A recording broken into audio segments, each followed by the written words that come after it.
Okay, so good morning. Today's daf is Ketubot daf kaf tet. We are clearly at the top of kaf tet, and that is exciting because we are beginning the third chapter of Ketubot. So, but before we do so, I want to do a few points of introduction and reminders, and that is, first of all, there are three key ages that women can be. One is referred to a ketana, that is a girl who is under 12. A ne'ara is a very narrow window between when she matures physically and is 12 and when she's 12 and a half. And once she turns 12 and a half, she's a bogeret, and that's effectively an adult. Okay, just like a bar mitzvah boy becomes an adult when he turns 13. For men, there are really just two ages, below 13 and above 13. But for women, there are three. The Torah says, the Torah has a special rule in connection with somebody who, God forbid, violates such a woman, that a na'ara, that person in the middle, that they have to pay a 50 shekel fine to the father, and there's a requirement to marry the girl, and they're not allowed to divorce her. So this chapter is going to begin on the top of Kaf Tet Amud Aleph by exploring the question of whether the fact that the Torah did not mention any qualification with respect to the word na'ara, does that mean that any na'ara is subject to this fine, or because there's an obligation to marry the girl, does the girl need to be marryable? Because there are some women that you're not allowed to marry. So that's the question that we're discussing at the moment, that we're going to begin with. So Elu na'arot sheyesh lahem knas. These are the women that receive the penalty. And now we're going to end up with three different groups of women. So group number one, haba al mamzeret ba'al nesina al akutit. If one has relations with a mamzeret, that's somebody who is the product of an illegal relationship, and depending on the various opinions, how illegal it needs to be. But in generally, we say that it's got to be, our bottom line is that it's got to be a kares penalty or more, and then it would be a problem. Ba'al hanesina. Now, what's the nesina? So Rashi says that a nesina refers to the givonim, that whom King David decreed would have to be servants. These people came and tricked the Jewish people and said that they were wanted peace, and that they weren't from the land of Israel, but in fact they were from the land of Israel, and we weren't supposed to make peace with them. So that's the explanation according to Rashi, but the Tosfos doesn't like that explanation, because if it's just about King David's decree, well then that should be a rabbinic issue. And so given the fact that that we're treating this as if it were a biblical issue, as we will see, so it must be something else. And so as a result, according to Rabbeinu Tam, a nesina is the metina category is a biblical prohibition based on the concept of lo titchanen, that you're not allowed to marry the people who live in titchaten, that you're not allowed to marry the people who live in Canaan, the land of Canaan. So that's category number two. Category number three is a kutit, and they, the Kutim, are a nation that converted to Judaism, according to Rashi, out of fear. That we say that they gerei arayot, and there, when we say arayot, we mean lions. And so these were people who converted because they were being attacked by lions, and they thought, well, just as they say, there's no such thing as an atheist in a foxhole. So so too, they were in a foxhole with the lions, and they they became Jewish. And so the question was whether their conversion, according to Rashi, is a legitimate conversion. Now, Tosfos doesn't like that, because if their conversion is not a legitimate conversion, so then they're considered not Jewish, in which case, why should we have any kind of fine whatsoever?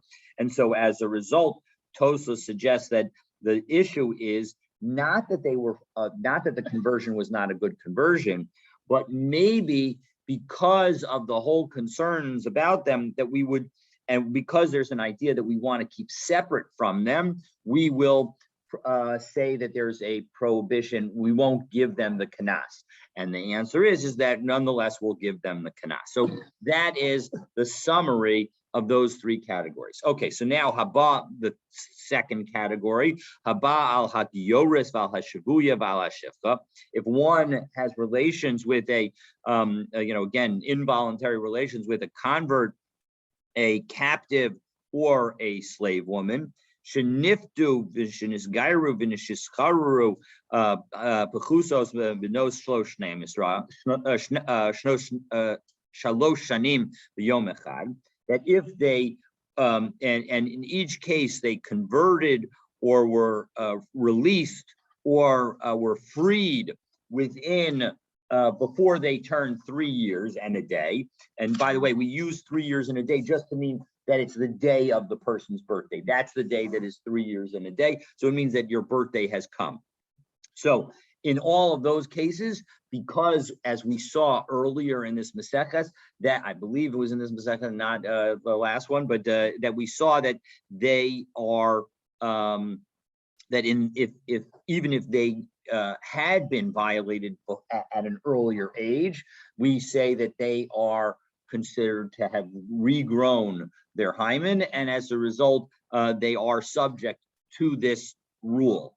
But if they were to have converted, be freed, etc., after that, then they would not be subject to this rule because they would be assumed to have had relations. So haba achoto, the third group, haba achoto, now one who comes and violates either his sister, v'achot aviv, his father's sister, v'achot imo, his mother's sister, v'achot ishto, his wife's sister, while his wife is alive, v'al eshes achiv, his brother's wife. Now that's talking about where his brother has died, but it is not subject to yibum because maybe they had children, or he had children from another wife.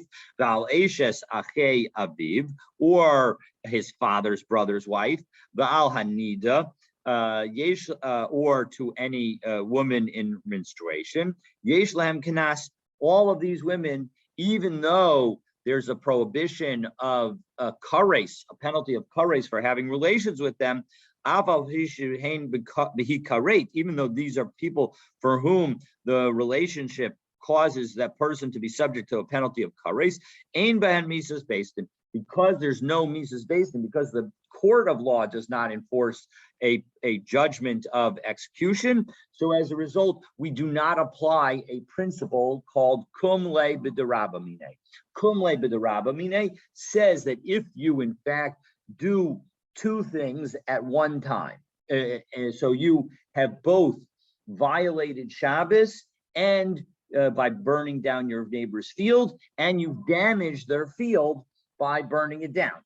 So you are only subject to the larger and most significant of the two penalties, namely the death penalty. So as a result, if you, in Judaism, if you were to burn somebody's field down on Shabbos, you would only be subject to the death penalty, and you would not have to pay any monetary damages whatsoever, because you wouldn't be alive. But go ahead. But your estate would, right? Only. No, your estate would not. Would not. Say again? Only in quotes. Yes, only. True. Yes.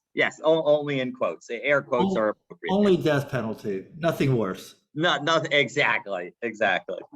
All right. Yeah, that's bad enough. As Mark said, that's bad enough. Exactly. Okay.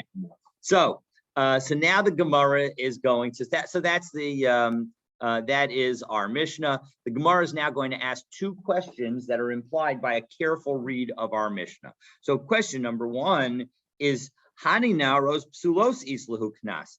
This implies, right, there's something that's clearly missing from our Mishnah, and that is a Bas Yisrael Kshera. So the Gemara asks, Hani naros psulos islahu knas. That implies, all of this implies that only women who are not allowed to, you're not allowed to marry, are entitled to a fine. Ksheiros lo, does that mean that all that people who are kosher, again, because we began Elu naros yesh lahem kanas, these are the girls who receive a kanas.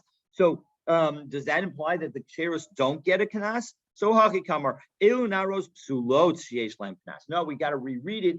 And these are the girls who are not able to get married, who you're not allowed to marry, and yet receive a knas. And so habal mamzeres val nasina val kusi. So exactly. So it's all of these women, and then continuing on with the rest of the Mishnah. So second implication, and effectively the second question, the question is nara in kitana lo, right? The implication is that only a nara will receive it, not a kitana, not a minor, not when she's under 12. So Mantana, who is this Tana that says that only a Nara will receive it? So I'm Rabbi Yehuda Amarav, Rabbi Meir here. It is Rabbi Meir. The Tanya, because we have a brisa. Tana mibas yom echad ba'ad shetavi shteish aros, a minor girl from the time that she is born until 1 day old, literally, until she has the hairs, the 2 hairs. Yesh la mecher. She is subject to a sale, meaning that the father has the ability to sell her as an eved ivri. So ve'ein la knas, but she does not receive the penalty if she is violated or seduced. But if she has brought her 2 hairs, then yesh la knas ve'ein la mecher. Then once she becomes 12 and she has reached and matured physically, so then she's subject to the fine. She'll get the fine, but she's not able to be sold. And Rashi explains unto 6 lines up the ein la mecher kedetanya, because we see in Maseches Erechim yachol yimkor adam et bito kishehin na'ara. A person is allowed to sell his daughter. But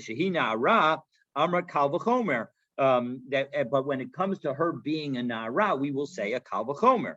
Mechora kibar yotzah mechura kvar yotzah akshav.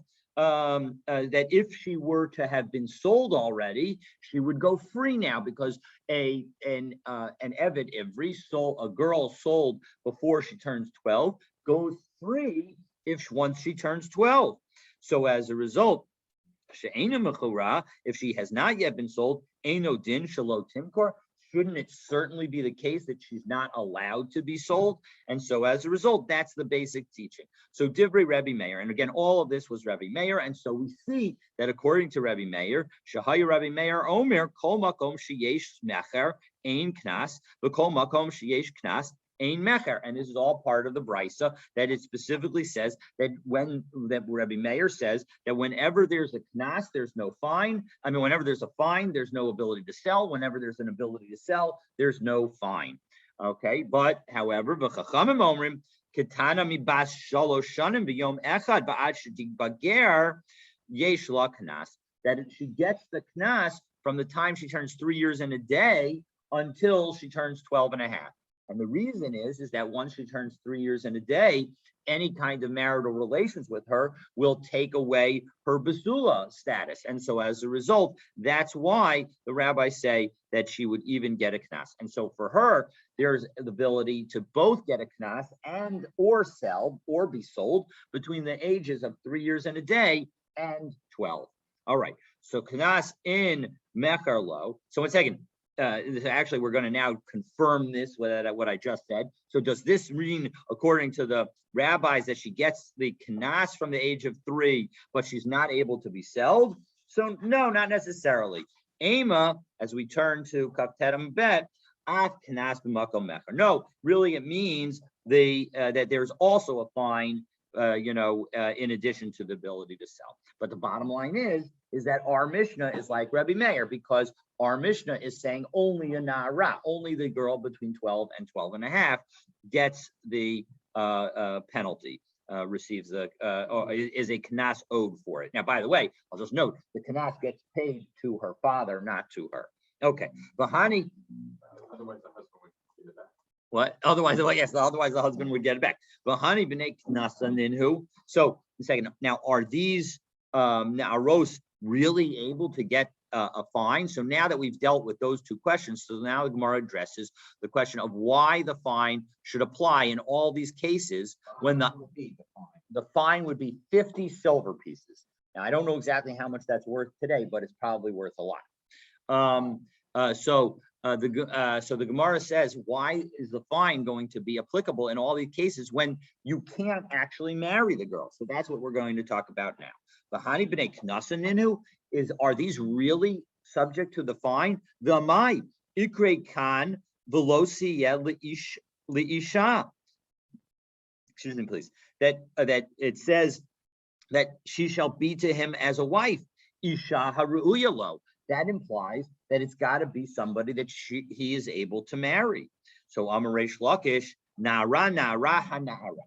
And we have 3 references to Nara. And Rashi points out that really it's 2 references to Nara. One time it says Nara. The second time it says Hanara. But it didn't need to say, the second time it didn't need to use the word Nara at all. And so by the fact that it added not only the word Nara, but also the hey, so that counts as 2. So therefore we have 3 different things, 3 different words that we can learn from. And what do we do with it?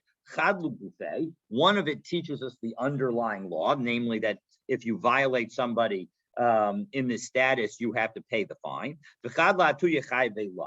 One is to say that if it's a negative commandment associated with it, you're also going to be obligated to pay the fine. And one is to say that even if it's somebody who's chayav krisos, if you're subject to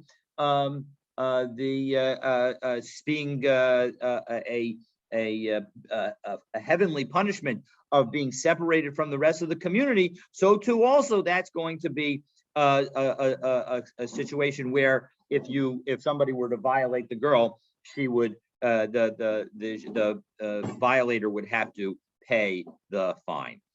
So that is lesson number 1. Lesson number 1 is from the word na'ara. Those 3 words all appear in connection with dvarim kafbet, and they are all in connection with the case of a woman who is violated.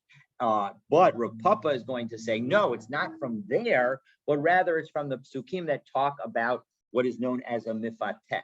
A mifateh is not somebody who violates a girl against her will, but is the one who seduces the girl.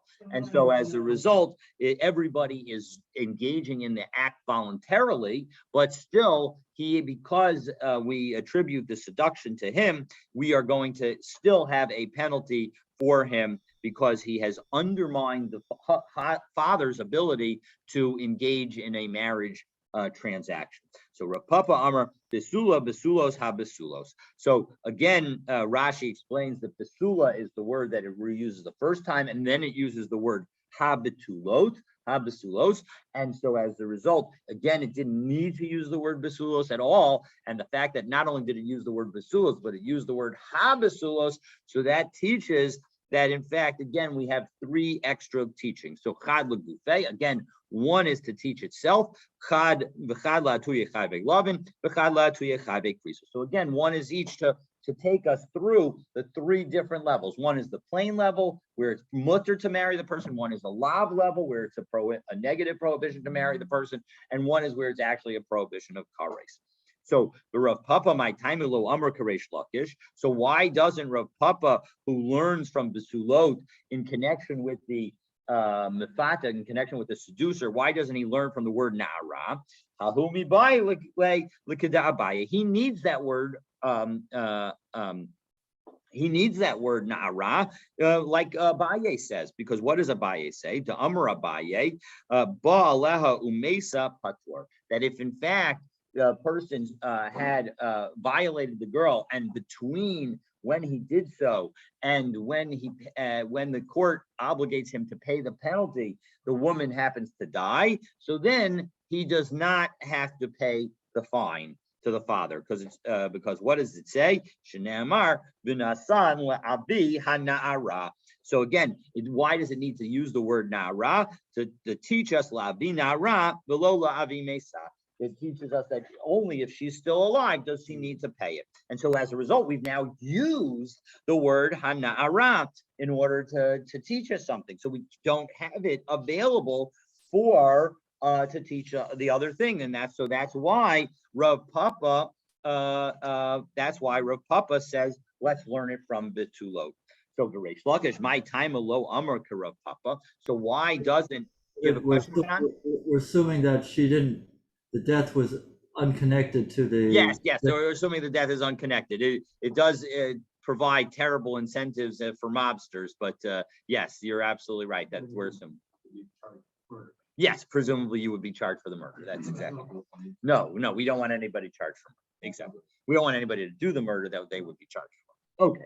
All right. So Reish Lakish, my time low Amar Kirav Papa. Why doesn't Reish Lakish, who learns it from Betulot, derive it from, say, let's learn it from instead Na'ara? So why doesn't Reish Lakish, who learns it from Na'ara, agree with Rav Papa, who learns it from Betulot? So we need the word Betulot in order to create a Gzeira Shava, because the word Betulot exists both in connection with the word Betulah exists both in connection with the Mefata, the seducer, and with respect to the violator. And so as a result, we have a Gzeira Shava, Tanya Kesef Yishkol Kamoar HaBetulot, that when it comes to the pasuk in connection with in connection with the seducer, so it says that he's going to pay out silver shkalim in the amount of that is paid for virgins, but it doesn't tell you the amount. It doesn't tell you how much silver shkalim. So so the point is that it's telling us look at the other place where we have Moar Basus or Moar Basus because in connection with the seduction story, we only get told that it's shkalim. We don't get told that it's we don't get told that the amount. Okay, and so whereas in the other case we get told the amount, but we don't get told that we get told that you're paid 50, but we don't get told what the 50 units are. So we have to combine the two to tell us that it's 50 shkalim. And so that's why we need the Gzeira Shava of Betulot. So Reish Lakish nami mibai le'lekida Abaye. Well, 1 second. Doesn't Reish Lakish also need to use the Na'ara to do the lesson of Abaye? Rav Papa nami mibai le'Gzeira Shava, and Rav Papa also needs the Gzeira Shava, meaning both of those lessons are agreed to by everybody. And so how can Rav Papa and Reish Lakish do their learning independently? So now what we're going to actually do is we're going to combine them. What? Rashi? Yeah. Rashi is helping us explain it, but there's not any particular Rashi that we need at the moment. Okay? But thank you for asking. So Ella Shita Kraiksivi. So as a result, the Gemara says that actually we have 6 different words, right? Na'ara, hana'ara, besula, besulot, ha besulot. So as a result, we've got 6 different words. And so together, trei legufe. 2 of them teach us the underlying laws of mefata, of a seducer, and the violator. Then we have chad lekeda Abaye. 1 teaches us the lesson of Abaye. V'chad l'gzeira shava, and 1 teaches us the Gzeira Shava. So 6 minus 4 is equal to 2, and so we have 2 left. I true lay tray, that leaves 2. Chad la'atuye chayve lavin, v'chad la'atuye chayve krisa. So in the end, we're able to learn everything, and everybody's happy. So we got all the things that we need to learn. Now that we did all of that learning, so now we're going to try and say, okay, so our Mishnah disagrees with the Tanaim of the following Brisa. So we're going to learn about Shimon HaTimni and Shimon ben Manasseh. So let's see what they have to say. So our Mishnah that says that even these women who you're not allowed to marry are going to have a penalty associated with them. That is different from the following Tanaim. The Tanya, below Siyeh Isha, that she shall be to him as a wife. So Shimon Atimni Omer, Isha Sheyesh Bahavaya. It's a woman who has the ability of being his wife.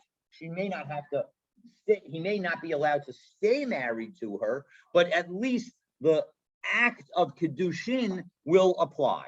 Okay. Whereas Rabbi Shimon ben Manasseh Omer, Isha Haru'uya L'Kayama.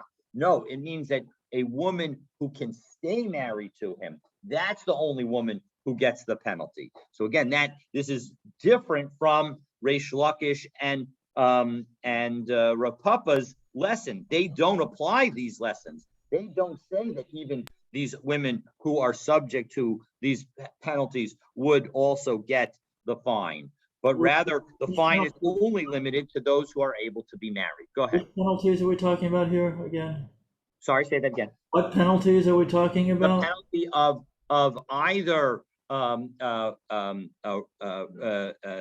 violation, meaning that the person has violated a girl who's between the age, according to our Mishnah, between the age of 12 and 12 and a half, or according to the rabbis, between the age of 3 and 12 and a half, and or has seduced such a woman. So those are the situations that we're talking about. And in those situations, the father will receive a penalty, and the man who engages in the act will, as long as, of course, the woman wants, will be forced to stay married and not be able to divorce the woman. So, my benaihu. So, what's the difference between Shimon Atimni, who says it's only where the kedushin could be tofes, could actually have legal effect, and Rabbi Shimon ben Manasseh, who says that not only does it have to have legal effect, but he has to be able to stay married. Okay, so there's no fine and no forced marriage if you rape your sister, correct? Absolutely, that's exactly right. That if you exactly, that's exactly. No, you get coverage, and there may be other ramifications, but there's no fine. So my benaihu. So again, what's the difference between them? And now we're going to go through and we'll try and give 4 different reasons. I think we have enough time to give all 4, even though that will take us into the top of Lamed Amud Aleph. So let's see. So reason number 1, or difference number 1. So Amar Rabbi Zera, Mamzeres Unasina Ika Benaihu. That the case that's different is a mamzer or a nitina. That why the Lamanda Amar Yesh Ba Havaya. That according to the opinion that says that you do have the ability to marry such a person, because ha nami yesh ba havaya. According to some people, we're going to say that you can marry such a person, but you have to divorce them. You're not allowed to stay married. But laman ma'arya the amar ru'uya l'kaima. But according to Rabbi Shimon ben Manasseh, ha ena ru'uya l'kaima. You're not supposed to stay married to them. So as a result, Rabbi Shimon ben Manasseh would say that is not covered by the fine. So Rabbi Akiva, the Amar Ein Kedushin Tosin B'chayav and Lavim. Well, 1 second. Rabbi Akiva is the one who has the broadest definition of mamzer. And his definition of mamzer is that even if there's a negative prohibition associated with marrying that person, even if there's no kares associated with marrying the person, but it's just a lav, just a negative prohibition. So even then, that relationship will produce a mamzer. And so as a result, he would say that none of those people get even the tfisat of kedushin. You can't legally marry a mamzeret or a netina. And so as a result, my benaihu, for him, what's the difference between them? So now we go to the second category of differences between them. So ika benaihu almana l'kohen gadol k'Rabbi Simai. So the next difference is a widow who marries a Kohen Gadol. So as a reminder, a Kohen is not allowed to marry a divorcee. A Kohen Gadol not only is not allowed to marry a divorcee, but is also not allowed to marry a widow. A regular Kohen is allowed to marry a widow, but a Kohen Gadol is not. And so, but the question is, but according to Rabbi Simai, a Kohen Gadol who tries to marry a widow is successful from a legal perspective. He's not allowed to stay married to her. And that's why, according to Rabbi Shimon ben Manasseh, Rabbi Shimon ben Manasseh would say that if a Kohen Gadol were to violate such a woman, she would not get the penalty. But according to Shimon Hatimni, so she would get the penalty because it is a legal union. Tanya, as we learned in a brisa, Rabbi Simai Omer, Min Hakol Ose Rabbi Akiva Mamzerin. Rabbi Akiva makes every kind of negative, every kind of prohibited relationship into a mamzer situation. Chutz mi almana l'kohen gadol, with the exception of a widow with a kohen gadol. Why? Sha'arei amrag Torah, because the Torah says lo yikach v'lo yichalel. Specifically, it says that he should not take a widow for his wife, and if he does, then his offspring will become chalalim. So what's the implication? Chilulin hu oseh. He only makes them chilulin. He only makes them profane kohanim, meaning a kohen who's not allowed to do any of the kohen stuff. Ve'ein oseh mamzerim, but he does not make the kohen into a mamzer. Could he quit his job? What? Could he quit his job? Could he quit his job? I don't think that quitting his job will get him over that. Okay. All right. So that is answer number 2. Now we're going to, yes? That's a good question. It would be like the abdicating, like the King of England. Correct. It would be it's a good question. I don't know the answer for sure, but something suggests I think that even not supposed to. He's supposed right. to I think we have the concept of Olin ve'ein Meridin, that you can only go up in Kedusha. And so I don't think that even if the Kohen Gadol is no longer able to do his services, I don't think that he gets out of being subject to all the Kohen Gadol requirements. So is it a lifetime appointment? It is a lifetime appointment. And so I think that even if he were to get a mum, he wouldn't be the Kohen Gadol, right? But he would still be subject to all the limitations of a Kohen Gadol because he can't go down in his holiness. So that's the point. Meaning that there are certain circumstances, like if he's tameh on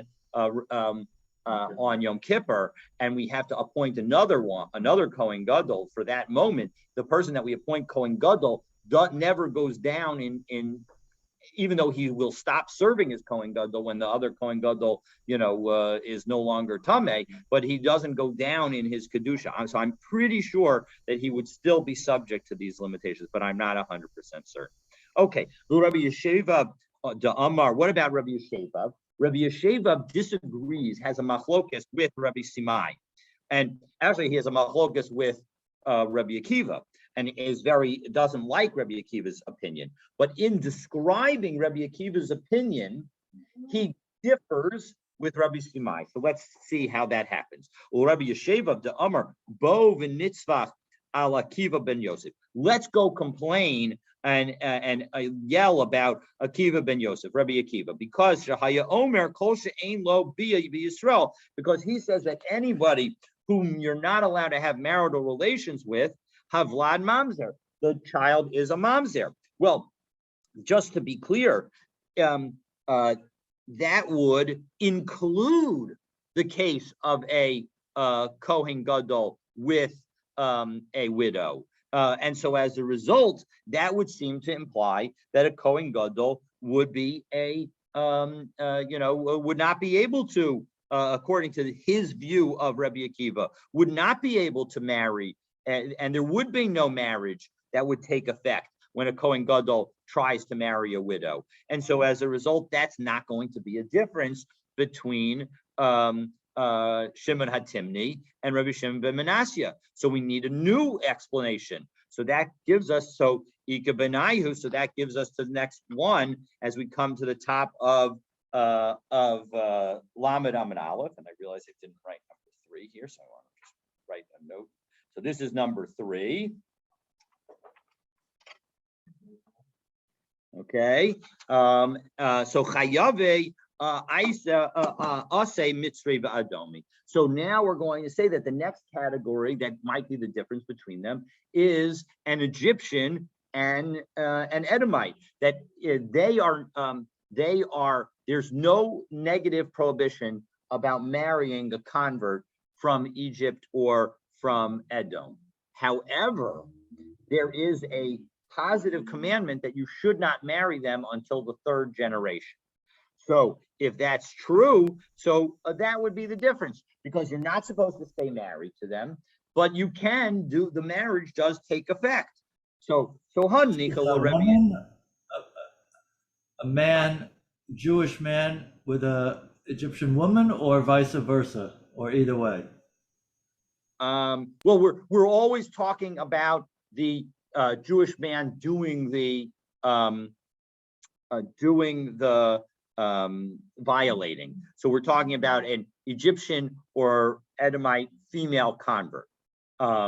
As long as she's in the first or second generation, when there's a positive commandment not to marry that person, and now this Jewish man goes and violates her. So that would be the example that Is there a prohibition on the Jewish woman from marrying an Edomite man? yes, there would be in the other direction as well, but then I don't know that. Then I would assume that everybody would agree that she's entitled to her full payment, because it's the problem. The issue isn't on her side of the equation. So here's what you end up with is a Jewish man who can't marry her, but has violated a totally kosher woman, so that would certainly you would think get fined.